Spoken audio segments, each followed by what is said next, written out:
Good afternoon mga ka-AH. It's 2:55. Let's wait for another 5 minutes so that some of our ka-AH members may log in.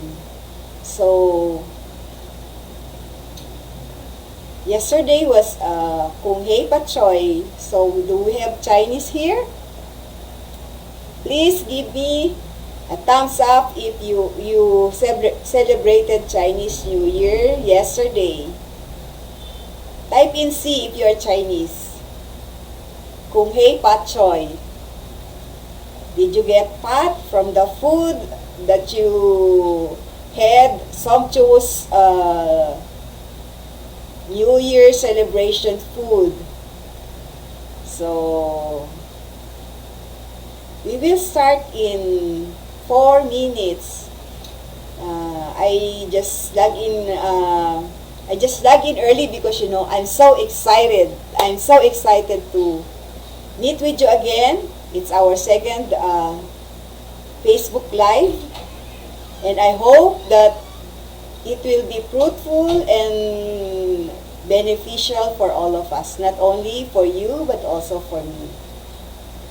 Because every Facebook Live is an experience to learn, to share. So I hope that you will share your question, your comments. Let's make it an engagement and not a speech. I'm not here to give you a speech or a lecture, but I want it to be our engagement. Let's share each other's comment, each other's thoughts. Because we are partners in keeping our health. AIDS Healthy Facebook group is a group of people who would like to achieve a perfect lifestyle or healthy lifestyle, balanced lifestyle rather than perfect. Balanced lifestyle. So, you have your physical, mental, social, and spiritual. So, I would like to emphasize that every Sunday, we are taking care of our spiritual aspect of life, spiritual health. So, this is the time we go to Mass, go to church, or whatever religion you have. Then, Monday, we have our mental health because we have to work, prepare ourselves to go to work. Then, Tuesday, we have our physical. So, do some exercise, walking, breathing exercise, or go to the gym. Wednesday, we have social. So, you can have a chit-chat or a drink with a friend, or just a call, virtual chit-chat with your friends, family. Then, Thursday, another mental health because we are working, so we have to update ourselves. Then Friday is social day, so thank God it's Friday. And Saturday, of course, it's family day, physical day. So time for you to go for a jog, for a walk with your kids, with your family, or with your friends. So do some gardening, marketing. So we imbibe a healthy and balanced life so that we could achieve a healthy lifestyle. So, last 1 minute, let's say hi to Kim. Wow, hello Kim. Good afternoon, Mr. Takashi. Thank you for tuning in. So, prepare your questions. So, we will start now. So, in just a while, this is the way we will be handling this. So, first of all, we will do the presentation, PowerPoint presentation. And then, after that, we will do a question and answer. But first, let me ask you, who here is diabetic? Please type in D, diabetic. And who here is undergoing dialysis? Please type DY, and who here is undergoing dialysis, have a kidney problem? Just type K. And who here is taking maintenance drugs for diabetes? Give me a thumbs up. Who here is taking maintenance for kidney? Why am I asking this, mga ka-AH? Because if you are taking this herbal remedies, it might interfere with your existing medicine. So, word of caution. Please ask your doctors if it is possible for you to take side by side the herbal remedies with your maintenance drugs, because they might have contraindication or they might interfere. So it's better and safer to consult with your doctors. So let's proceed. For just a moment, Rika.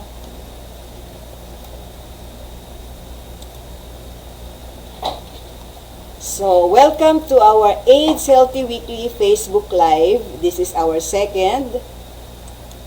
So, today, we will be learning more about the best herbal remedies for diabetes and kidney problems. So, what is diabetes? Diabetes is a chronic illness which is primarily a lifestyle disease of the world population. 75% of the world population is affected by diabetes. So what do you mean diabetes is a lifestyle disease? We acquired it through our bad lifestyles, like eating so much sweet foods like chocolate, ice cream, cake. This accumulates in our body, resulting to the damage of our kidney. Also, a sedentary lifestyle. What do you mean sedentary lifestyle? People who are just sitting, don't want to exercise, are not moving. So, our kids, our future, the future of our kids is really affected by this, because they are just glued to their computer most of the time, do not want to move at all. That's why we should hype the awareness for this. If you are diabetic, your blood becomes very viscous or malapot, very thick. The sugar-rich blood makes the white and blood cells stuck to one another. This makes the healing of wounds slow and difficult. So whenever you're diabetic, they are cautioning you not to have any wound because it may take a while to heal. So let's start with the herbal remedies for diabetes. The number one is what they call king of herbs, garlic, which is available in your kitchen. It is great as food blood thinner. The effects visible in as fast as 2 to 4 hours. It also lowers blood pressure. So how do you do it? Usually, I interviewed some people who are using garlic. What they do is they grill it and eat it like as such, or they mix it with cayenne pepper. What they do is they just chop the cayenne pepper and the garlic and then eat it, take it in the morning while their stomach is empty. So next is turmeric or luyang dilaw. It is one of the most versatile and commonly used spices in the world. They use it for like chicken curry. Research suggests that turmeric extract could help stabilize blood sugar levels and make diabetes more manageable. Turmeric is also an anti-inflammatory and anti-cancer. Aloe vera, if you suffer from type 2 diabetes, what is type 2 diabetes? Type 2 diabetes is lifestyle acquired diabetes. So, this is effect of your bad lifestyle. So you usually start suffering from diabetes, type 2 diabetes, once you reach 40, and that's how I got it.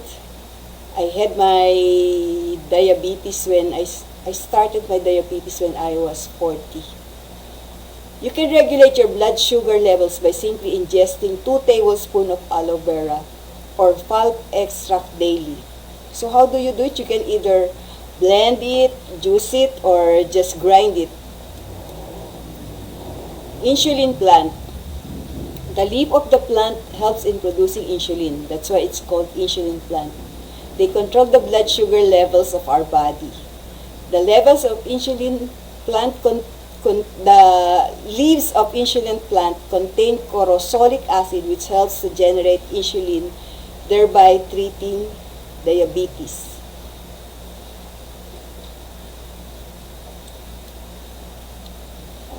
Sorry. Serpentina, despite its bitter taste, it is widely sought after by diabetics because of its efficacy to lower blood sugar. This herb can be taken by itself or mixed with food to lessen the bitterness. What you can do is you can take 3 or 4 leaves and then put hot water and make the tea out of it. Or you can mix it with salad or sardines, or mix it with a grilled fish. Ampalaya. In recent years, several studies confirmed the fruit's role in blood sugar control. It improves the way sugar is used in your tissues and promotes the secretion of insulin, the hormone responsible for regulating blood sugar levels. So, it is preferred that you take ampalaya as raw, because the enzymes that are responsible for the control of sugar is still active. So how you do it? You can juice it or blend it, or you take it while in the morning while your stomach is empty, or you can make a salad out of the ampalaya. Just mix it with some ingredients like tomato, vinegar, etc. We will demonstrate to you this how to prepare this in the next live Facebook Live next week. Blue Ternate. A cup of blue butterfly tea taken in between meals will inhibit the intake of glucose from the diet and lower blood sugar. Antioxidants in the tea also help the body lower risk of infections which diabetics are prone to, and it is also great for your heart health. Please check our website. We have made a blog about Blue Ternate, which discusses its benefits. So another benefit of Blue Ternate is it promotes sleep, it prevents anxiety, and it is an anti-asthma drug. It regulates the blood sugar and regulates also your blood pressure. So check it. Cayenne pepper. Capsaicin, the active ingredients in cayenne pepper or siling labuyo, is what gives them their medicinal properties. Capsaicin, which is the active ingredients that makes it hot, activates our metabolism, increases our metabolism. That's because of the high temperature. So this gives cayenne pepper the medicinal property. Because of the high temperature, it helps the hot. You see, when you take the cayenne pepper, it is hot. It helps to regulate the blood glucose level by increasing our metabolism. Bay leaves. The leaves have a hypoglycemic effect on diabetes patients due to the presence of a number of phytochemicals and essential oils in it. Consumption of bay leaves was found to improve insulin and glucose metabolism. So how you do it? Aside from mixing it with your food as a spice, what you can do is you put about 3 to 4 leaves of bay leaves and put hot water in a cup, just stand it for about 3 to 5 minutes and drink the tea. Another use of bay leaves is like you can freshen the air in your home by burning the leaves. Chamomile. Recent studies have found that chamomile tea can lower blood sugar in people with diabetes. Chamomile can also induce sleep. Remember chamomile tea? This is what they give you whenever you cannot sleep. Chamomile, like as what have been discussed last week, is also good for allergic rhinitis. So kidney problem, which is kidney problem, we are discussing kidney problem because as mentioned earlier, it is one of the side effects of diabetes. The main job of the kidney is to remove waste from the blood and return the clean blood back to the body. You will notice that if you have diabetes, you are always urinating. Over time, the high levels of sugar in the blood damage the million of tiny filtering units within its kidney. This eventually leads to kidney failure and other problems. So what are the herbal remedies for kidneys? Number 1 is sampasampalukan. This is very effective. I am using this whenever I have problem urinating. I just pick a plant of that because it is readily available in my compound. I just boil and drink it with pandan because it is very bitter. I mask it by adding pandan. Chacapiedra is best known as a potential kidney stone cure, which is how it earned the name stone breaker. Paragis. Paragis is a natural diuretic which increases the amount of water in our body and expels salt as urine. It is also good for diabetes. So, I think this is all for now. Let's go to our question and answer. We'll go back to the Facebook Live from PowerPoint presentation. So, there it is. How is it, mga ka-AH? Did you learn something? Did you enjoy it? Or did you fall asleep? Please type in. You say sleep if you fall asleep. You learn. You just type learn. Or you get bored. You just type bored. So, do you have any question? Please log in your question.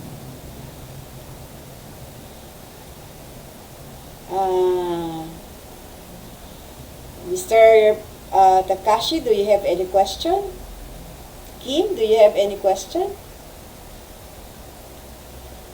So, for next week, we will be doing the actual preparation of the ampalaya salad, ampalaya juice, and the tea out of laurel tea, the chamomile tea, etc. So, the paragis tea, serpentina, and insulin. So, see you. If you don't have any more question or any comment, please,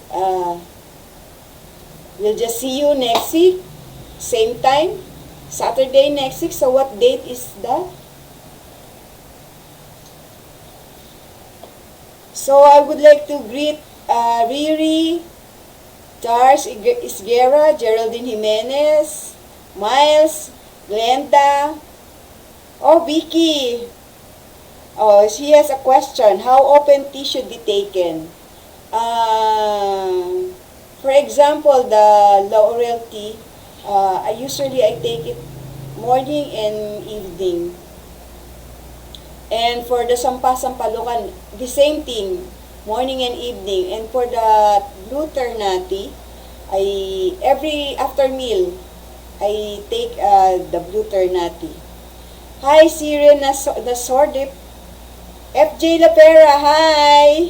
Thank you for watching. Glenda, Riri, Josa Villena, Roel Castro, Hannah Sebastian, Rowena Mirandilla, Shara May. Jasmina Libed. Oh. Thank you for watching. Kim, thank you very much. Sherry Lapik Soriano, thank you. So, I'll see you next week if you have no... Oh, by the way, Vicky, is it okay? Oh, I have a question from Glenda. How many oregano leaves per cup of tea? Usually, I just put 3 to 4 leaves, Glenda, because the taste is very strong. Oh, many thanks din, Vicky. So, see you next week. Thank you for tuning in. Last week, she's also present. Thank you so much. Oh, thank you. I'm so happy that most of you learn. Thank you, Vicky. So, you learn, Mr. Ishiyama Takashi. You learn, Riri. You learn, Miles. You learn. Oh, I'm so happy. Because that is a very, very good, it's like a big applause for me. Thank you so much. It's a reward for me that it's like a teacher teaching the students. So thank you so much. Thank you, Glenda. Thank you so much. So Mr. Ishiyama Takashi, I like to drink black tea with ginger and honey. It makes me warm. Oh, that is very good, Mr. Takashi. Black tea is very good because it's rich in anthocyanin. Ginger is anti-inflammatory, so it's very good. And honey is a miracle food, miracle drug. So that's very good. So thank you also, Mr. Takashi. Oh, Aimee, thank you. So did you learn, Aimee? Thank you so much, everybody. So I will see you next week. Give me a thumbs up if I will be seeing you next week. So, I hope that you enjoyed it. So, I want to wish you Happy Valentine's. Enjoy the moment. Enjoy the day. It's a special day. Celebrate it with your family, with your loved ones. Because life is so uncertain these days. We do not know what will happen tomorrow. So, make every moment count and make sure that you spend the time with your family, with your loved ones, because it's precious. So, I'll see you next week. Any more question? So, thank you, Riri. So, see you next week. Bye! Happy Valentine's! Enjoy! I love you! Thank you so much!